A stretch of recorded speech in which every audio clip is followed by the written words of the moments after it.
Welcome to Solvetic, your channel to always learn technology easily. Below in the description, you will find useful links we used in this video.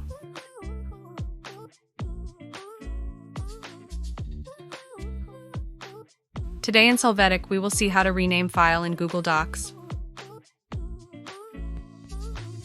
Open your Google Doc. There on the top left, you can click and assign the desired name. Press Enter.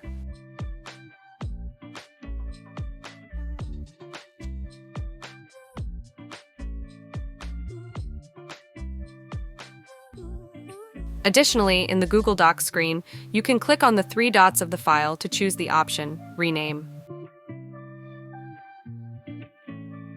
Enter the new name and click OK. You will see the change. Hey, remember to subscribe Solvetic channel.